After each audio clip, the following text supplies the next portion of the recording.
Let me tell you something that might sting a little. Some of you are not tired because life is too hard. You're tired because you keep calling everything in your life a burden. Your job is a burden. Your family is a burden. Your responsibilities are a burden. Your goals are a burden. Your future is a burden. And then you wonder why you wake up every morning feeling heavy. Son, daughter, listen to me. The words you use are not harmless. They are instructions. Every word counts in this training. And every day, you are either training yourself to carry your life like a punishment, or you are training yourself to see it as something you've been trusted with. You keep saying, I have to go to work, I have to take care of the kids, I have to pay the bills, I have to get in shape, I have to fix my life, I have to keep going. No wonder you're exhausted. You've turned your entire life into one long prison sentence. Now, I'm not saying life is easy. It's not. There are bills, there are hard days. There are people depending on you. There are problems you did not ask for. There are responsibilities that do not care how you feel. That's adulthood. But there is a big difference between saying, I have to do this, and saying, I get to do this. That small change may sound simple, but simple does not mean weak. I have to go to work feels heavy. I get to provide feels different. I have to take care of my family feels like pressure. I get to be the kind of person my family can count on feels like purpose. I have to get healthy feels like punishment. I get to rebuild myself feels like a second chance. Same life, different language, different emotional weight.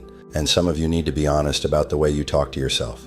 You say things like, I'm falling apart, I'm stuck, I always mess things up, I'm just not that kind of person, I'll never get ahead, I'm too far behind. And then you act surprised when your life starts matching those words. You can't keep speaking defeat over yourself and expect to feel strong. You can't keep calling yourself broken and expect to move like someone who is building. You can't keep saying this is just who I am when the truth is, that might only be who you were when you were hurt, scared, young, or lost. At some point, you have to stop letting an old version of you run your life. Maybe you were lazy before. That does not mean you have to stay lazy.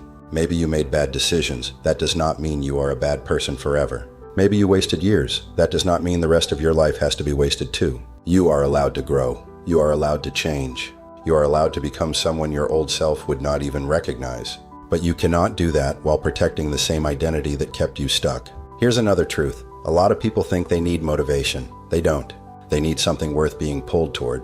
Because motivation that only pushes you will eventually wear you out. Anger can push you, fear can push you, shame can push you, trying to prove people wrong can push you. And yes, sometimes that works for a while. It can get you moving, it can help you survive, it can get you through a season. But if your whole life is built on being pushed by pain, eventually you start winning and still feel empty. You got the better job, you bought the house, you made the money, you lost the weight, you proved the people wrong, and then one day you sit there and think, why don't I feel better? Because pain got you moving, but purpose is what keeps you alive inside. You need something bigger than just proving people wrong. You need something bigger than survival. You need something that pulls you, a family you want to lead better, a life you want to build, a person you want to become, a mission that makes you stand up straighter, a future that makes the hard days worth it. And let me say this clearly, responsibility is not the enemy. Responsibility is not the problem. The problem is when you carry responsibility with resentment. You resent your job, you resent your spouse, you resent your kids, you resent your bills.